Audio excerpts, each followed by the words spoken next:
Step 1. Clean the front area of the vehicle's hood. Confirm the installation position for the hood deflector and apply the adhesion promoter to the corresponding area.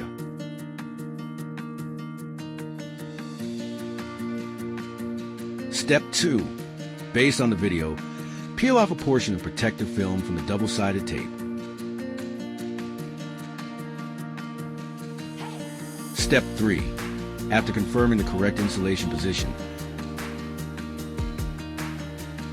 press it down firmly while peeling off the remaining protective film from the tape.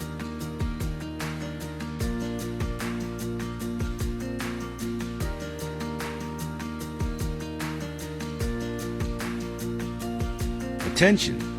Do not drive the vehicle for 24 hours after installation. Avoid cleaning the vehicle for 72 hours after installation.